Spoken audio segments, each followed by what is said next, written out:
Hello, welcome to your online lecture for the course Human Anatomy and Physiology. In today's lecture, we're covering the respiratory system.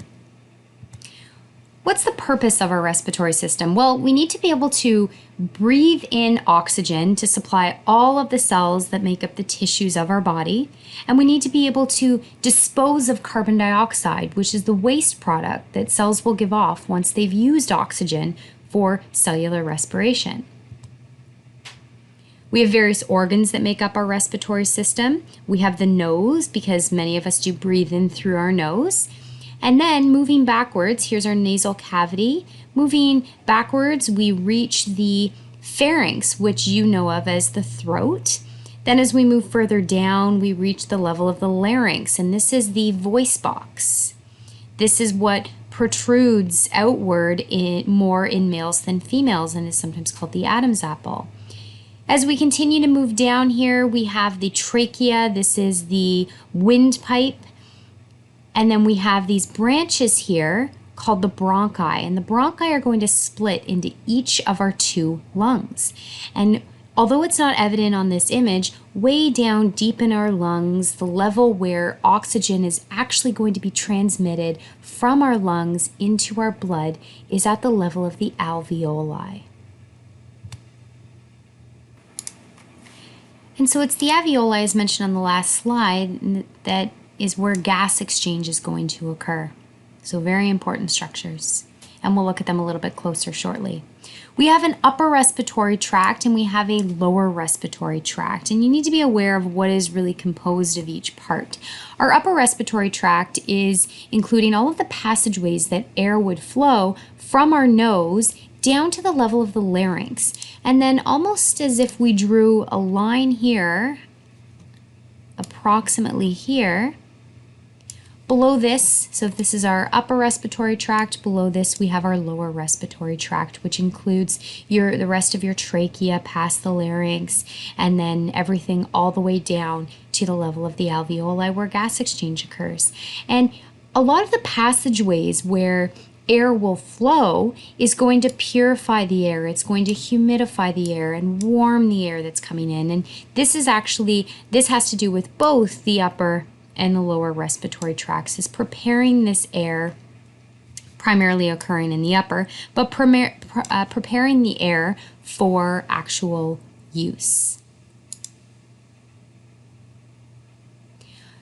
Okay, let's first talk about the nose. Of course, this is the only external part, the only real visible part of our respiratory system, and it includes our nostrils, which are referred to as the nares. And they're the routes by which air enters through into our respiratory tract. Some people that are mouth breathers, it's going to enter in this direction, but most it should pass through our nasal cavity in order to be cleaned, warmed, humidified. And that's that nasal cavity, so the interior part. And then the nasal septum is going to be what divides the nasal cavity. So it's not as clear in this image, but it's what would divide your nose into a left and right sides. Our nose possesses what are called olfactory receptors. When you hear the term olfactory or olfaction, it's referring to smell.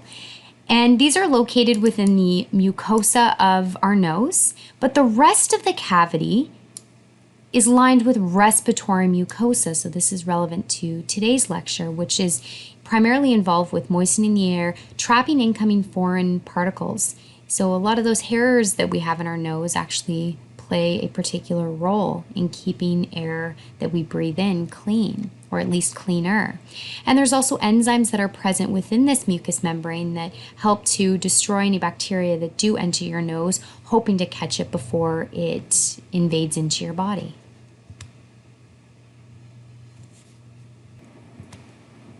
The nose also possesses what are referred to as conchae, and these are projections of the lateral walls of the nose. And I'll just skip ahead to the next slide to show you what they look like.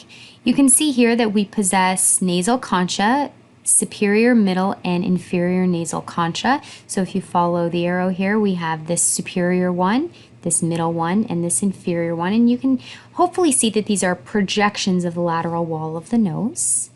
And the purpose of these projections is to increase surface area. And we've talked about in the past how oftentimes our human body is designed with these projections in certain areas that allow for increased surface area, whether it's in our digestive tract or whether it's in this case, within our nose. It's going to increase air turbulence within the nasal cavity, and it's going to aid in the trapping of inhaled particles, whether it's dust or bacteria, for example. We also have a palate. You've probably heard of this before. This separates our nasal cavity from the oral cavity. So I'll skip ahead once again to show you what this looks like. This structure right here is the palate. So we have a hard palate and a soft palate. The hard palate, as you can see here, is made of bone. And then as we move further back, it is soft. This is a soft palate. So it's made of a different type of tissue than bone. Okay, so it's the more anterior structure made of bone. The soft palate is posterior, and it's not supported in the same way, of course, because it's not made of bone. And so the hard palate, this is actually part of some of the bones that make up our skull.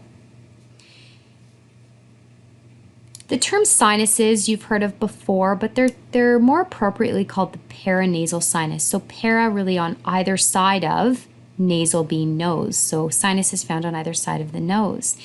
And these are considered cavities, and they're cavities that are found within the frontal bone, within the sphenoid bone, the ethmoid bone, and the maxillary bone. And so we can see a few examples here, at least from this lateral view. We can see the frontal sinus, we can see the sphenoid sinus, for example.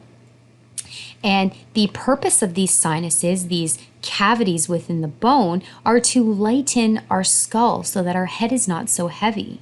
They also act as resonance chambers for speech. So as air flows through, it resonates and it contributes to the clarity of your speech. So if you've ever had a sinus infection where these sinuses, instead of being air-filled cavities, are filled more so, or at least populated with mucus, and they become fuller, your voice sounds different, and that's because of its change in resonation.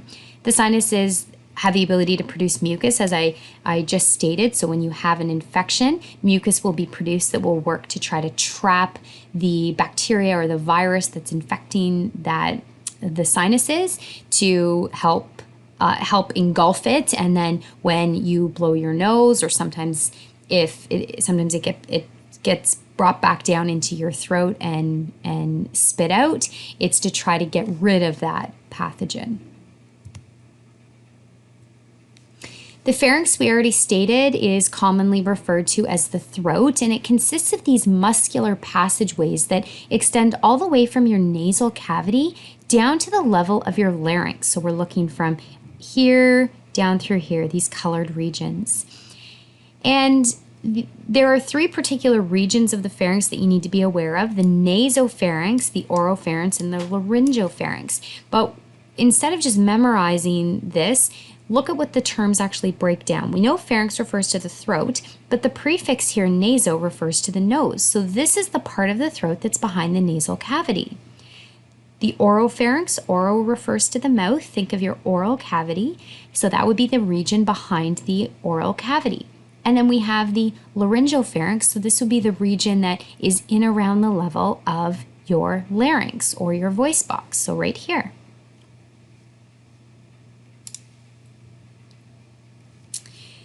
Tonsils we spoke about in our lymphatic system lecture, and these are clusters of lymphatic tissue. Remember, this has a lot to do with immunity, protecting our body against infection.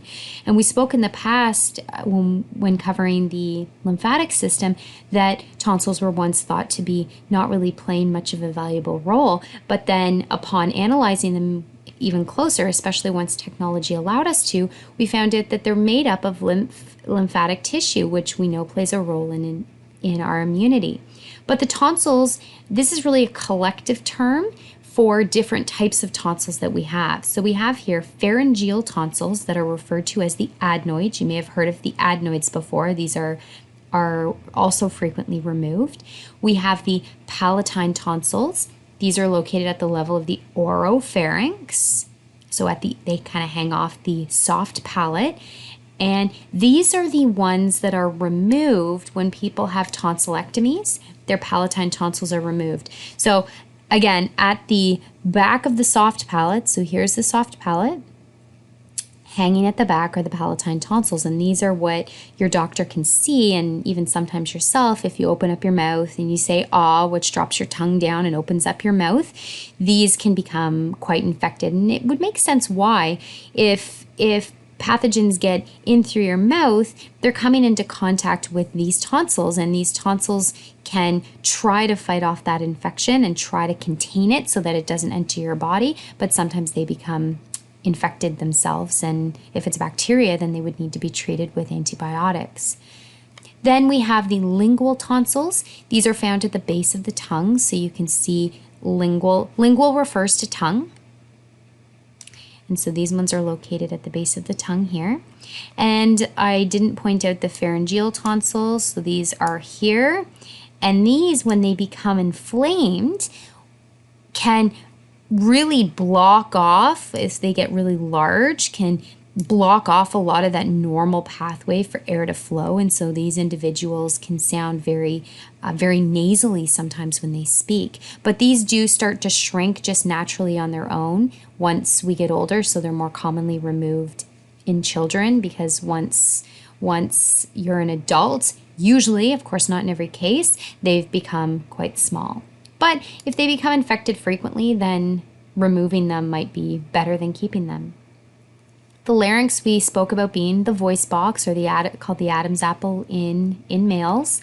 And the purpose of our larynx, or our voice box, is going to be, one, to route air and food to proper channels. And we'll have a look at how this works shortly, because we have these two tubes, as you can see, this tube here and this tube here. Now, this one is for swallowing and bringing food into our stomach, whereas the trachea is responsible for our breathing. So we need food to go down this channel, we need air to go down this channel, and our larynx here is going to contribute to that proper routing of air and food.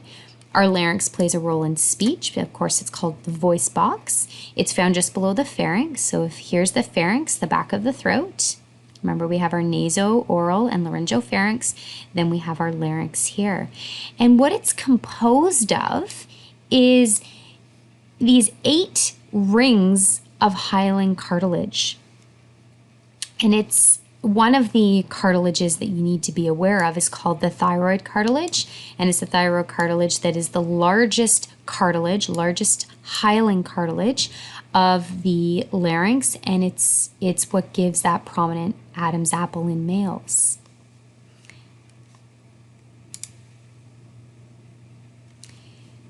This here is the structure that plays such an important role in us making sure that food goes down our esophagus into our stomach and air moves into our trachea for breathing. And so to point out the epiglottis to you, because as I said, this is very important, it is this structure here. And so what will happen, try to visualize that when you swallow, muscle contractions will actually, and food itself, will push this down here, so it ends up blocking this here, allowing food to move in this direction into your stomach. If this, for instance, doesn't move down, then what happens is food can move in this direction. So if we're eating too quickly or not taking care when we swallow, then food can end up getting stuck, and this is a choking situation. Okay, so this epiglottis pops down, blocks this region, allowing food to move as it should, but when we're just naturally breathing, it will remain open. Our larynx contains vocal cords, a term you've certainly heard of, and the vocal cords can be divided really into true and false vocal cords, and the true are the ones that actually allow us to speak, and what will happen is as you expel air, they vibrate, which contributes to you being able to talk. The trachea, we said, is called the windpipe commonly. It is a tube that connects to the larynx. So let's go back to the slide here. Here's our trachea and our larynx above. So larynx is really all of this region here. And here's the trachea. The walls of the trachea are reinforced with C-shaped rings of hyaline cartilage that help keep the trachea open. So you can sort of see the cartilage rings here. It's been cut for viewing purposes, but hopefully you can see the rings through here, and it keeps it nice and strong and open, allowing us to be able to breathe. It's lined with ciliated, remember it's going to have those fine hairs, mucosa, and it's the cilia that they work in the opposite direction for airflow. So if this is our trachea here, and as we breathe, normally air moves down in this direction. Well, we have these hairs that move in this direction. So as air moves past it, it helps keep out any impurities that we breathe in. So if we breathe in dust or other pathogens, it's going to try to hopefully catch them and sweep them in an upward direction. Mucus will also be produced in this area that will hopefully trap pathogens and dust, and then if there's enough of it, it will force us to cough it up. But the purpose is to keep it away from our lungs. So this shows you our trachea here. So let's start from the beginning. We have our nasal cavity where air is breathed in. Then we reach the back of the throat, so we reach the nasopharynx, the oropharynx, down to the laryngopharynx. So here's our larynx here. And then as we move down through the trachea, now we're getting into our lower respiratory tract. And we're going to talk about shortly how the next thing that happens is air is going to move into the lungs. This here shows you the relationship between the esophagus as well as the trachea here. And so this is where air would move in, and this is where food would move down, as we'll learn about in the digestive system lecture. This here shows you the structure of the cells within our respiratory tract, just for interest. You can see the cilia, the hair-like fibers. Now onto our bronchi. So remember, here's our trachea, and it will then branch off into two main bronchi. These are it's the fork really of the splitting of the trachea. The first important term to know is the hilum. So what happens is when the trachea descends downward and branches off into the bronchi, it enters the lungs, and it enters the lungs at what is called the hilum of the lung. The right bronchus is wider, shorter, and straighter than the left. And the bronchi, once they enter the lungs, they're going to divide into smaller and smaller branches, and we'll look at that a little bit closer once we take off the outer layer here of the lungs. And we'll see on the next page, on the next slide, how the lung is divided into different lobes. And depending on which lung we're talking about, you can see that there are more lobes in one than the other. So the lungs now, they occupy the entire thoracic cavity. So remember, here would be our thoracic cavity, except for the central mediastinum. So that's really this region here. And we know what fits here. We know that the heart is in that location. And the heart would actually fit. You can see here there's an indentation on the left lung here. So remember, left side, right side. Remember, your cross over your arms to determine if you're looking at the left or right part of somebody in the anatomical position. The apex, so that would be the point of each lung, is located near the clavicle. So you can see how this comes to a point here. This is the apex of the lung, and your clavicle, you can see through the skin right here, or your collarbone, that's where the apex is located. So that's the superior part. The base rests on the diaphragm, and this is going to be hugely important when we talk about how we're actually able to breathe, and it's because of the movement of the diaphragm. Contraction moves it down, and then it recoils back upwards, as we'll see soon. Each lung is divided into lobes. You can see these fissures that divide the lung into different lobes. So you should know then that the left lung contains 2 lobes and the right lung contains 3 lobes. And the reason, this should help you remember it, the reason that the left lung only has 2 lobes is because it needs to allow for room for the heart, for that apex of the heart. Because remember, we spoke about how 2/3 of the heart's mass is going to be angled towards the left side, even though it's found beneath our sternum in the center.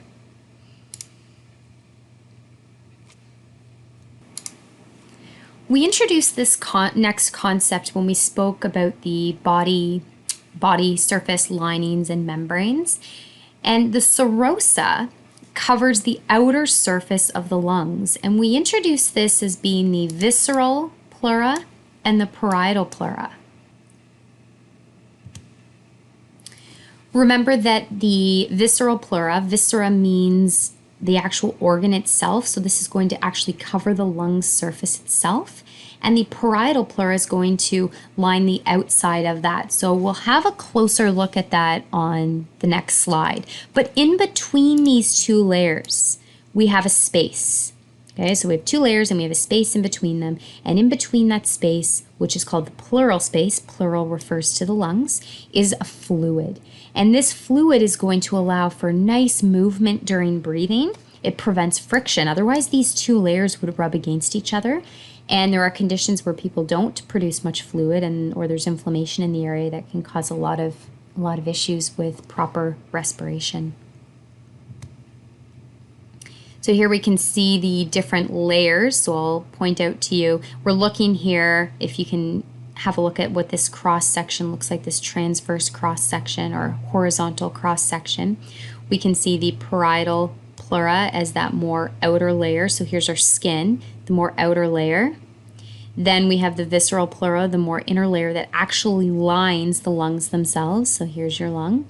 And then in between you have that pleural space that would consist of fluid for the prevention of friction and nice movement during breathing. The bronchial tree. Remember, we have our trachea that I said branches off into these bronchi, and the bronchi are going to enter the lungs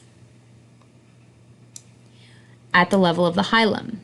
Once they enter the lungs, they continue to branch off, and they almost end up forming what kind of looks like a tree, so it gets the name bronchial tree. And when they subdivide into, they're going to be forming these smaller and smaller branches making up this tree. But the smallest of the conducting pathways, meaning that air will be conducted through the trachea, the bronchi, and down all the way to the level of the bronchioles. And the bronchioles are the smallest of the conducting, where air moves through passageways, before we start to get even deeper, making our way to what's referred to as the respiratory zone, or the area where gas will be exchanged, oxygen and carbon dioxide.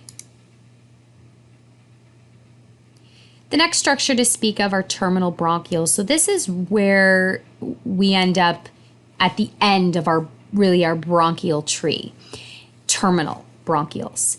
And this leads us into the respiratory zone that will terminate in the alveoli. And so our respiratory zone then includes respiratory bronchioles. Respiratory bronchioles can have alveoli along their walls. So what we're saying here is that when the trachea branches into a bronchi and then branches into bronchioles, once we're in the level of the lungs, we'll get to the end point where it's terminal bronchioles right at the end, and then we have these bronchioles that can have these small alveoli that are present, and these are called respiratory bronchioles. We're also going to find alveolar ducts at this level, alveolar sacs. So if you're looking at this image here, you can see a sac here consists of it almost looks like a bunch of grapes together. And this is our level of gas exchange.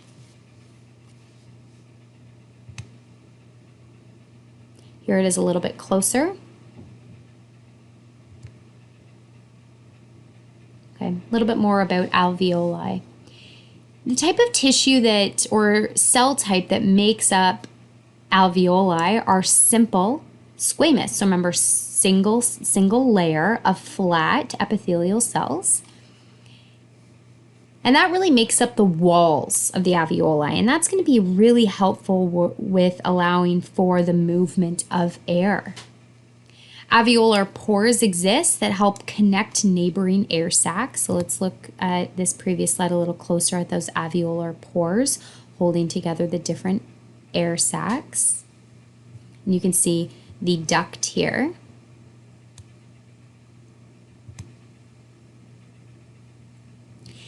And pulmonary capillaries exist in the area. And this is a highly vascular network that covers the entire surface of these alveoli, and the purpose is going to be allowing for air to move from the oxygen to move from the alveoli to the pulmonary capillaries so that it's now part of the lungs. Or rather, so it's now part of the blood, and then the blood will move from there to the heart where it will be pumped to the rest of the body. The pulmonary capillaries will also allow for the carbon dioxide that's present in that blood that the right side of the heart has pumped to it to move into the alveoli so that we can breathe it out as a gas. Between the alveoli and the blood vessels, we have what's called an air-blood barrier or respiratory membrane. And it's at this level that the actual diffusion will occur. So this is where we have oxygen moving into the blood and carbon dioxide moving out of the blood and into the alveoli so that we can breathe it out. And remember, this oxygen that moves into the blood is then going to travel to the left side of the heart to be pumped to the body. This carbon dioxide is going to have been pumped from the right side of the heart to the lungs and is then converted into a gas that we expel when we breathe out. Remember the term macrophages. These are really large monocytes, and they exist within the alveoli. They're sometimes called dust cells when they're, especially in this area, because they're going to pick up bacteria, carbon molecules, any other debris that's present that bypass the rest of our conducting pathway that would normally help clear it out. So it's kind of like a final cleanup of the air before our body actually utilizes it and it comes into contact with our blood. Alveoli also have surfactant present. This is really, really important and will be tested on your final test. Surfactant is this substance that's made of lipids that coats the alveolar surfaces, and it's because of the presence of surfactant that our alveoli can stay open, almost like a balloon. Otherwise, what would happen because of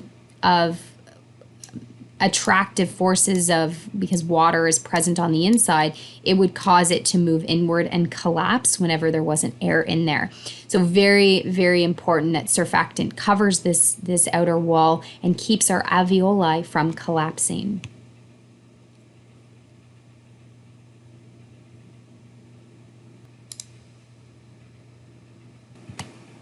There are four main events of respiration, including pulmonary ventilation, external respiration, respiratory gas transport, and internal respiration.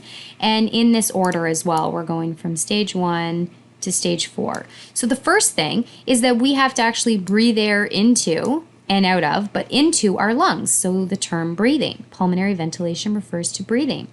External respiration is going to be, well, we breathed this air in, and now the gas exchange at the level of the alveoli is going to occur. So of course, at this point, we're also getting rid of carbon dioxide, but oxygen is going to be loaded into the blood.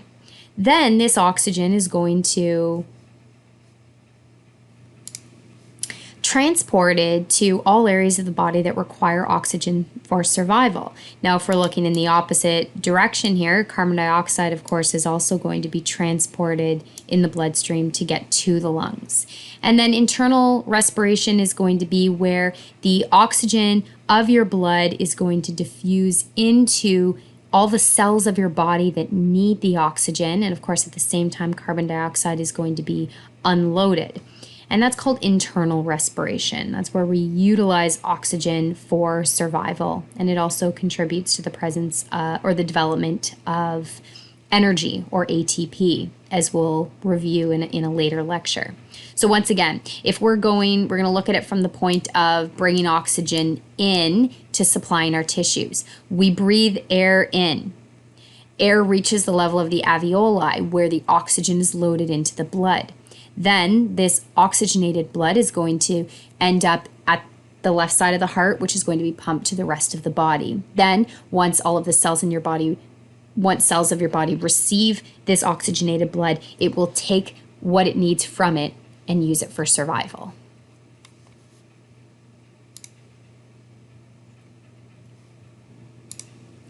We are going to be spending a few minutes now on pulmonary ventilation, so the actual process of breathing. So going back to this previous slide, you should associate the first point, so pulmonary ventilation, with breathing. So in order for us to be able to breathe, this is a mechanical process, a very physical process, and it is dependent on volume changes in your thoracic cavity.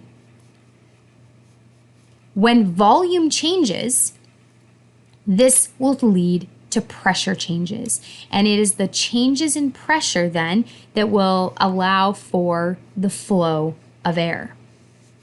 So let's have a look at that a little bit closer now. The two phases of breathing, or pulmonary ventilation, involve inspiration or inhalation, so breathing air in, and expiration or exhalation, which is where air leaves the lungs. So this is something we do on a very frequent basis, and we don't even have to think about it, but there's a lot more involved than you may think. Let's begin with inspiration. Inspiration is very highly dependent on contraction of the diaphragm, that large muscle here that the base of the lungs sit on. So the diaphragm, as well as external intercostal muscles, contract. So what are those muscles? Well, external intercostal means in between the ribs. So these are all the muscles in between your ribs.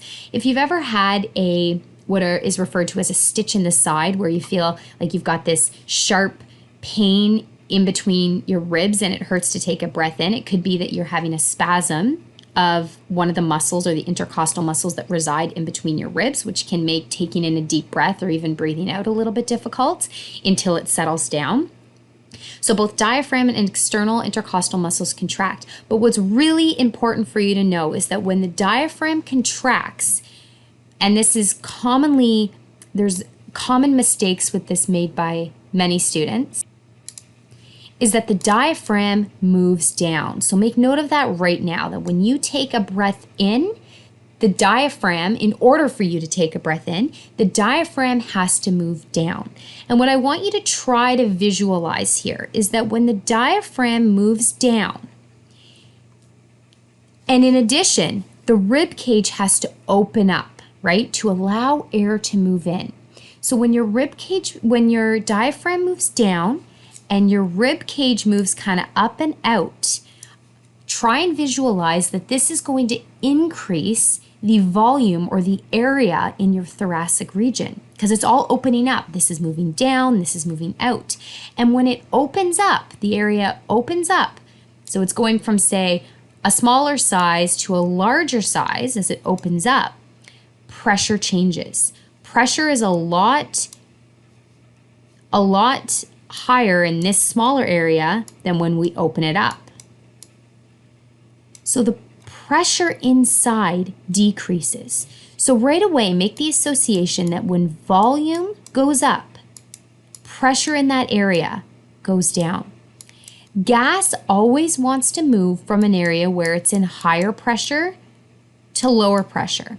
Don't memorize that, because that'll make it more tricky. Instead, think of it like this. If you have a can of pop, in that can of pop, you know that it's carbonated, so there's a lot of pressure inside. So it's under high pressure, which is it. So if you were to open that can of pop, you hear the gas come out, you hear that popping noise when you open the can of pop. And that's because air is leaving or gas is leaving. So it's very important to know that if gas is under an area of high pressure, like in the can of pop, it wants to leave. If the can of pop is closed, it can't leave, it's stuck there. But as soon as it has the opportunity to leave, it will. So you open it up, the gas is going to move from where it's under high pressure to an area of lower pressure. So that's out of the can. So when we want to breathe in, once again, our diaphragm depresses, our rib cage moves kind of up and out, opening up, increasing the volume of our thoracic cavity, thus reducing the pressure. And when the pressure is reduced, then air can move in because air is now able to move into an area where now the pressure is relatively lower.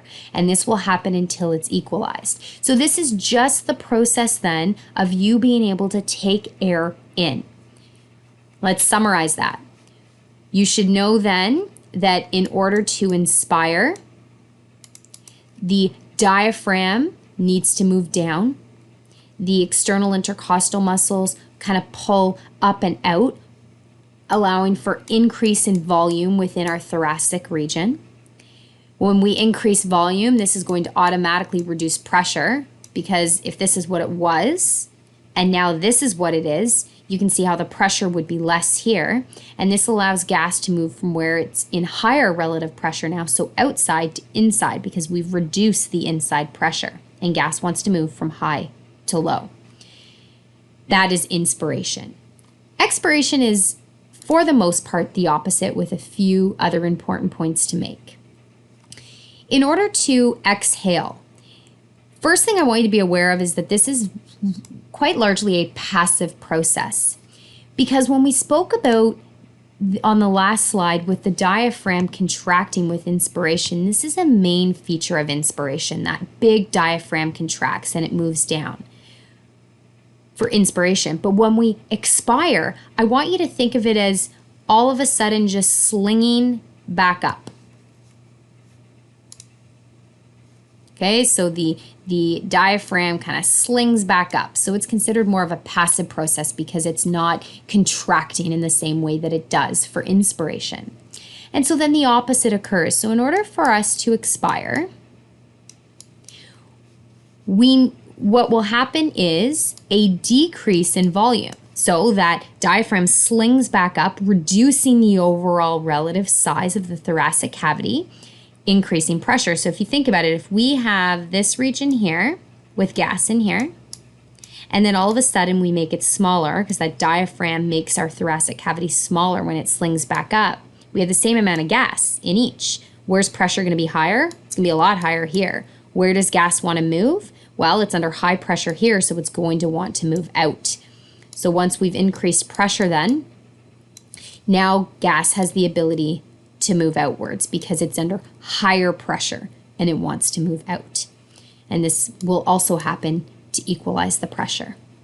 So this is what allows us then to breathe out or exhale. And once again, you can see that most of this is passive because we have the external intercostals that are now relaxing. We have the diaphragm that is relaxing as it sort of it recoils back upwards. But in the case of expiration, internal intercostal muscles are involved in this to help bring the rib cage back down and reduce the overall volume of our thoracic cavity. Okay, so external intercostal muscles were involved in inspiration, and the external or internal intercostal muscles are involved in expiration. So you should be aware of this for your test.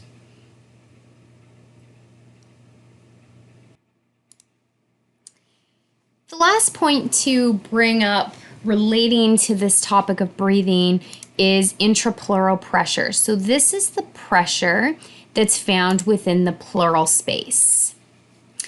And the pressure within the pleural space, remember this is where we have some fluid. You need to be aware that it is always negative, this pressure. And this is what helps prevent your lungs from collapsing. Now, if your intrapleural pressure, so within the pleural space, ends up equaling atmospheric pressure is the pressure outside, so the air that you're breathing in, everything outside is atmospheric pressure, then it will cause your lungs to collapse. So let's say, for example, somebody is in a car accident and glass punctures their lungs. It could cause the change in where air is. You could have air that ends up entering into this intrapleural space that shouldn't be there, that ends up changing the pressure within this region, and it will cause the lungs to collapse. So if you've heard of a pneumothorax before, where someone's lung has collapsed, it is because there's been a change in the intrapleural pressure, and if it doesn't remain negative, then the lungs will collapse. Someone's respiratory capacity, so the amount of air that somebody can actually take in when they breathe, is dependent on size, sex, so whether they're male or female, their age, and their physical condition can all vary the amount of capacity that our lungs have. And the next few slides are going to talk about some of the main volumes and main capacities of our lungs. These are very important terms to know. The first one is tidal volume. Tidal volume is the amount of air that you breathe in and out with each breath, but just normal, quiet breathing. So very likely, unless you're exercising while you're watching this lecture, just you watching this lecture is your normal, quiet breathing. And so that's called tidal volume. And a way to remember that is if you think about yourself on the beach, and the tide is coming in and out and in and out at a normal pace. So there's no major wakes that you see, just kind of in and out. As the tide comes in and out, normally that can relate to the normal quiet breathing in and out. And the only number that I want you to be aware of, I removed it for the other different volumes that we have, is that it's about 500 milliliters of air that's moved in and then out of the lungs with each breath that we take. Inspiratory reserve volume. Well, here's the word inspiratory, so we know what that means. It's the amount of air that is brought in, but what's important to know is that this is the air that's brought in forcibly over the tidal volume. So what that means is that if you're breathing normally now, you breathe in normally, and then you decide to take a breath far more than that, so filling your lungs, this is called inspiratory reserve volume. So it's above your normal tidal breathing. Expiratory reserve volume is just the opposite. It's the amount of air that's forcibly exhaled. So your normal tidal volume, your normal breathing in and out, all of a sudden you breathe all the air out that you can possibly breathe out. That is called your expiratory reserve volume. So we can think of it as having our tidal volume, and then above and beyond that, if you breathe in even more, is your inspiratory reserve volume. If you breathe out above and beyond that, we have your expiratory reserve volume.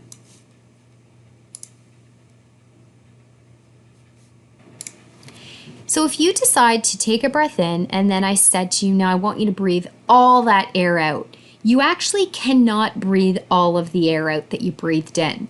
So we cannot voluntarily then exhale all of the volume of air that we've breathed in. And this allows for ongoing gas exchange, because if you breathed it all out and there was nothing there in your lungs at the level of your alveoli, then you wouldn't be getting the oxygen that you need. So it allows for ongoing gas exchange, even between breaths, which also contributes, because of pressure, to keep your alveoli open and inflated. So that's called residual volume. Okay, so think of it's residual. It's what's left after you breathe out. Vital capacity. So those last few terms, we spoke about volume, volume, volume, and volume. Now we're talking about capacities, so a bit of a different concept. Vital capacity. This is the total amount of exchangeable air. So in order to calculate what the vital capacity is, vital is, think of it as what's vital or necessary for survival, is going to include the amount that you breathe in and out normally, so with normal tidal breathing, your inspiratory reserve volume plus your expiratory reserve volume. So what we're doing is we're adding that normal breathing plus the total amount you could breathe in and the total amount that you could breathe out. We also have a term called dead space volume.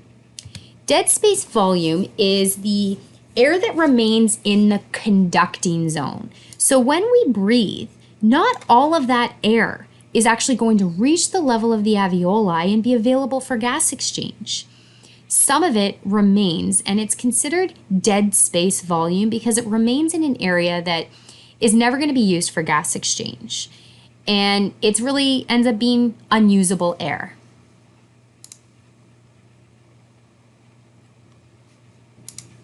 And if you hear the term functional volume, it's referring to air that actually reaches the respiratory zone and is used for gas exchange. So we have then dead space volume that remains in the conducting zone but doesn't reach out the alveoli. And then we have the air that does reach our respiratory zone, and that's called functional volume. And we can measure different respiratory capacities, so somebody's ability, using what's called a spirometer. And a spirometer will allow you to assess whether or not somebody has problems with breathing, as there are a lot of respiratory conditions that exist, those that people are born with and inflict young children and for the rest of their life, and then those that come on later on in life, in particular in those that are smokers, for example, that end up with conditions such as chronic bronchitis and chronic obstructive pulmonary disease and even lung cancers that can affect somebody's ability to breathe properly. This is a chart that you should fill out so that you have the different volumes and capacities. So I'll review this very quickly with you. Your normal tidal volume, remember, is just that breathing in and out. So it would stay within this region, in and out, normal, just like the tide coming in and out. But then if I said to you, okay, I want you right now to take in a very deep breath, that's your inspiratory reserve volume, so a maximum amount above and beyond your tidal volume that you can breathe in. And then I said to you, okay, thanks for breathing all that air in. I want you to now breathe it all the way out. That's your expiratory reserve volume.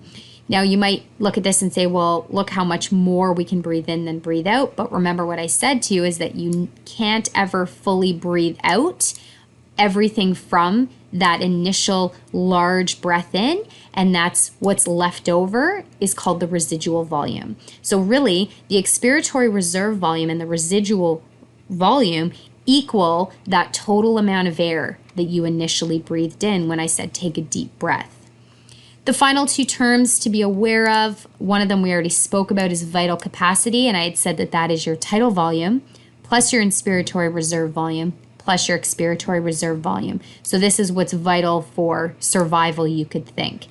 And we don't include the residual volume in there, but the residual volume, because that's that leftover volume, that's part of your total lung capacity. So if we add together all the different volumes, we end up with our total lung capacity, the total amount that our lungs could breathe in or breathe out. But what's of most importance here is going to be our vital capacity.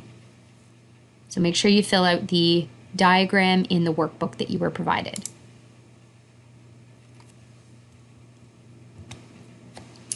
Remember that gas exchange occurs as a result of diffusion, and there is a difference between external respiration and internal respiration. External is going to be the exchange between the alveoli in your lungs and the pulmonary blood, or those pulmonary capillaries. And internal respiration is what occurs between the actual blood and the tissue cells of our body. So when they actually receive the oxygenated blood. And as already stated, gas is going to move from an area of higher concentration to an area of lower concentration, always. Think of something under high pressure, it's always going to want to move to an area of lower pressure. or an area where there's less resistance. So this diagram here kind of brings everything in together, but all I wanted to do was point out that here we have the alveoli and we have those alveolar capillaries that allow for that gas exchange between carbon dioxide and oxygen, and how it's going to end up then traveling, once it's oxygenated, traveling to the left side of our heart, where, remember, it enters through the left atrium into the left ventricle, then will be pumped out the aorta and will travel all throughout the body until it reaches the level of the tissues where it oxygenates them. Then our tissues utilize oxygen and they give off waste products such as carbon dioxide, which will then enter into the capillaries, then venules, then to our venous system, make their way to the right side of the heart, entering through the superior and the inferior vena cava, into the right atrium, into the right ventricle, out through the pulmonary arteries. They continue to travel until they reach the level of the lungs, where they will get rid of their carbon dioxide and then pick up their oxygen and work their way back to the heart. So you can see how, hopefully, how everything is tied in nicely together from some of the different systems we've spoken about so far throughout the year. Okay, this we already know: oxygen loaded into the blood, carbon dioxide unloaded. And a bit of an up-close image for you.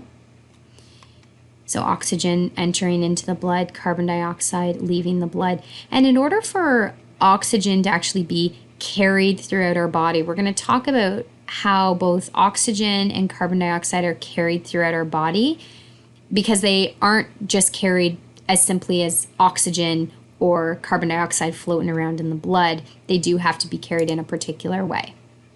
So let's first talk about oxygen transport.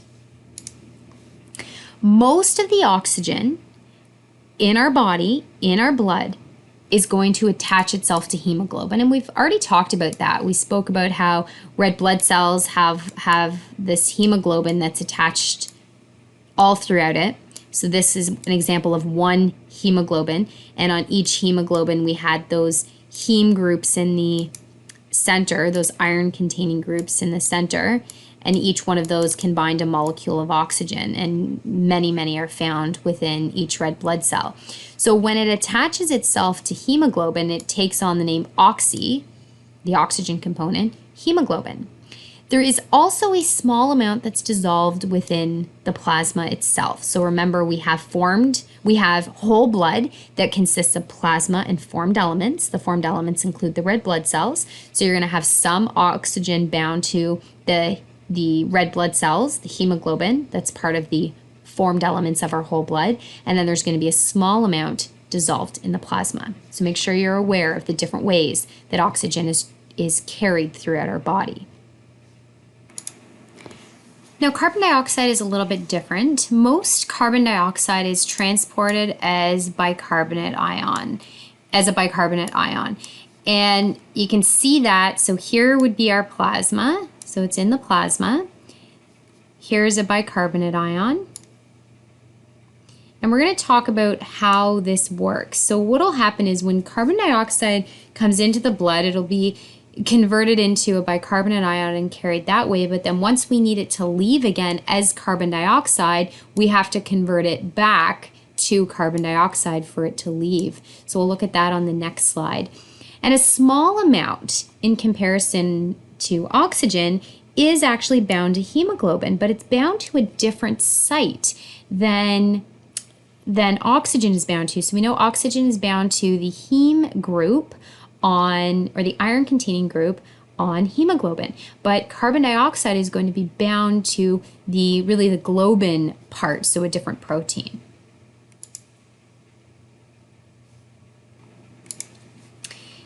Now we're going to actually look at how carbon dioxide needs to be, what state it needs to be in order for it to leave the blood and enter into the alveoli in order for us to breathe it out.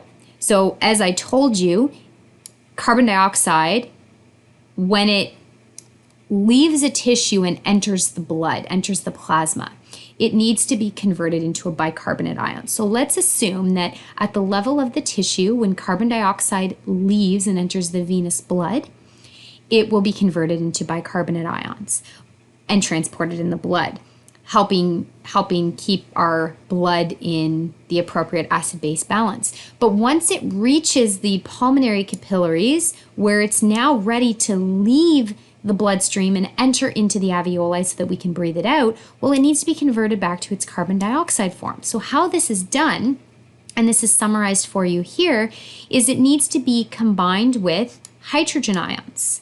And when bicarbonate ion and hydrogen ion come together, it will form a new chemical called carbonic acid. This is a very weak acid, and so what will happen at this point is it will dissociate. And so when it dissociates, if you can see here, first we can form carbon dioxide and water. So how is that done? Well, the two hydrogens will combine with one oxygen to form water. Then what's left over is two oxygen and your carbon. So we have carbon dioxide as well. So in other words, carbon dioxide and water have come from carbonic acid, this weak acid that can dissociate into these two here. Once we've formed carbon dioxide, it can then leave the pulmonary blood, enter into the alveoli, and then we breathe off carbon dioxide as a gas. Similarly, if we look at the tissue level here, so this would be our internal respiration, we know that oxygen will diffuse out of the blood cell, out of the blood, into the tissue, supply the tissue with what it needs. Then that tissue is going to give off a waste product being carbon dioxide. That carbon dioxide will enter into the plasma. Once in the plasma, this reaction now is just in reverse. So carbon dioxide will combine with water. It will form carbonic acid. At this point, it's going to dissociate into hydrogen ions and bicarbonate ions and be carried in the blood in that way.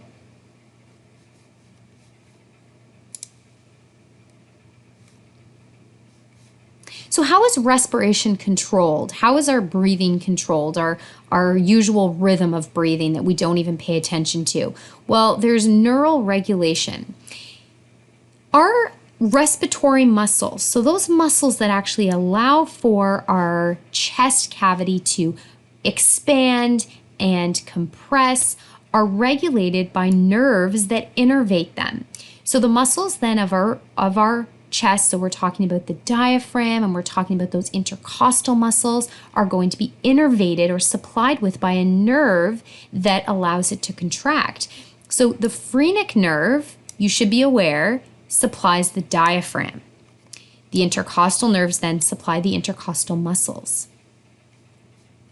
There are also neural centers that are present that help control the rate of our breathing, but also the depth of our breathing. And they are found within two structures that are part of our brainstem, if you recall, which are the medulla and the pons. Remember, with our brainstem, if this is our brain and we have our brainstem, we have the top part here is the midbrain, then we have the pons, and then we have the medulla oblongata. And it's the medulla and the pons as part of our brainstem that contribute to the rate and depth of our breathing and can change our breathing patterns depending on what's necessary. So it's the medulla that sets out really that basic rhythm of our breathing and actually contains its own pacemaker to contribute to this. And then the pons is going to really smooth it all out.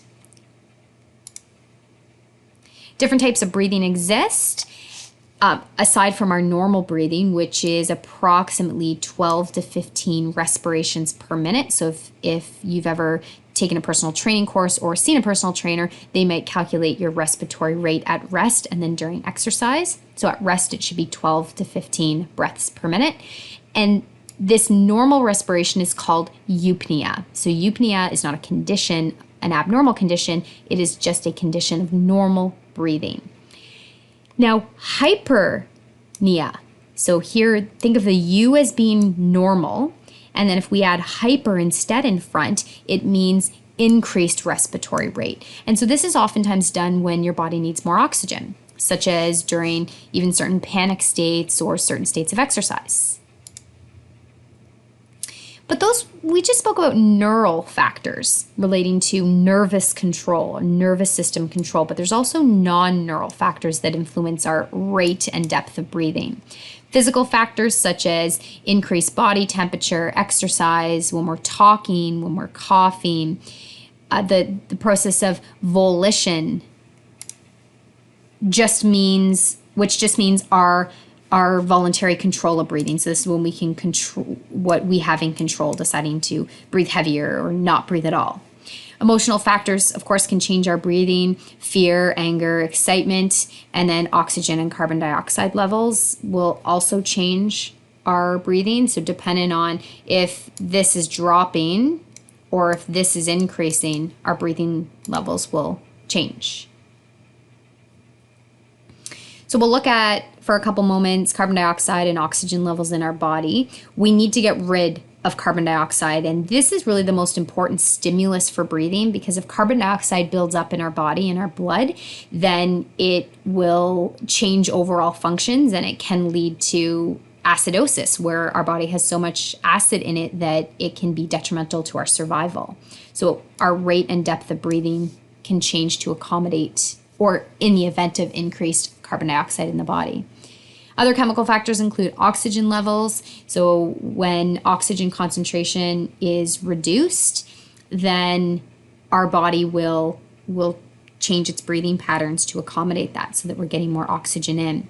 And this is detected, these changes in levels, by chemoreceptors. So chemoreceptors can say, okay, too much carbon dioxide, not enough oxygen, let's change the rate and depth of breathing to accommodate that.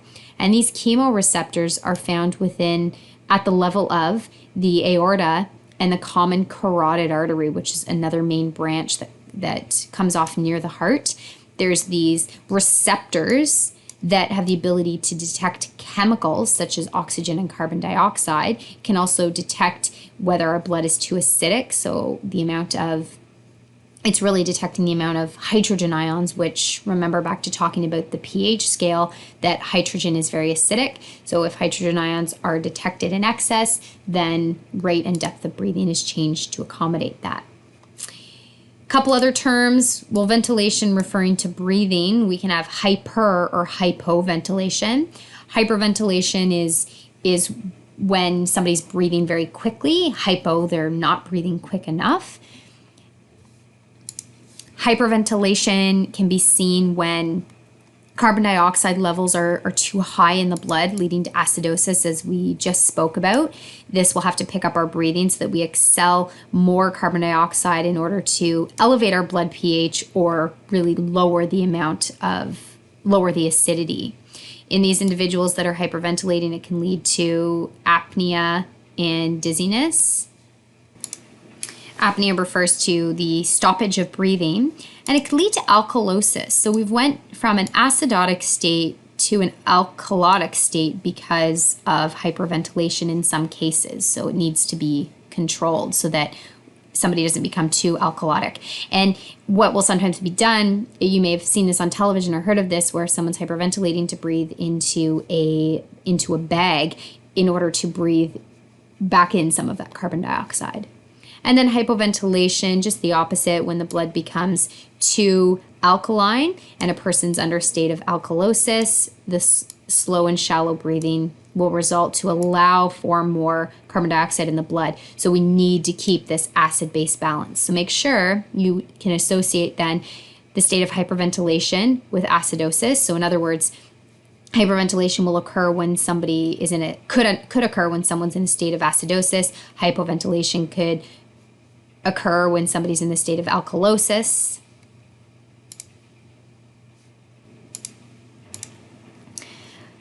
A couple of conditions to very briefly introduce you to. We have chronic obstructive pulmonary disease, or COPD, which you've probably heard of it referred to as.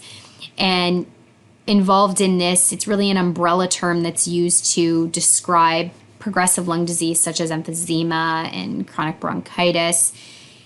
And it's really characterized by increased breathlessness in these individuals. They almost always have a history of smoking. There's that labored breathing or breathlessness that I referred to that becomes progressively worse. Labored breathing is referred to as dyspnea. So apnea was really cessation or stoppage of breathing. Dyspnea is labored breathing or altered from normal. These individuals frequently cough, and they have frequent pulmonary infections as well, and they can become hypoxic. Hypoxic means that if they're not getting enough oxygen in their body to supply their tissues, then their body can be in a hypoxic state. So this is referring to low levels of oxygen within the cells of the body. You don't need to know much about this slide, but tobacco smoke being one of the main causes of respiratory failure, air pollution as a contributor, leading to conditions such as chronic bronchitis and emphysema. For this course, you do not need to know the details of chronic bronchitis and emphysema. Just be aware that they're components of chronic obstructive pulmonary disease. Okay, we're almost at the end here. A couple other conditions, lung cancer and asthma. Leading cause of cancer is lung cancer. It's one of the leading causes of cancer and most commonly caused by smoking. And unfortunately, this is a type of cancer that can metastasize, and it can be silent until the point of metastasization or spread. And asthma, these individuals, many of you may even have asthma, have chronically inflamed bronchioles, and when they're inflamed, they can narrow, which means that it can be difficult to breathe properly, and so they respond very quickly to irritants, and it can lead to trouble with breathing or labored breathing because the normal passageway of the bronchiole becomes narrowed in response to certain irritants, and it can lead to coughing and wheezing in these individuals. And finally, as a biomedical device, there's a link here that you can click on to see how a spirometer is used if you're interested, but spirometers are used for routine assessment of breathing, and they measure the volume of gas that your lungs are exhaling. And depending on the device you're using, they can measure what you're inhaling as well as what you're exhaling, but it's looking at how really efficient your lungs are and how much they can take in. And so many diseases such as COPD, will not allow your lungs to take in and breathe out as much air as those without the disease. And then it's usually measured as a function of time. So within a certain period of time, a few seconds, how much can that person breathe out, as an example.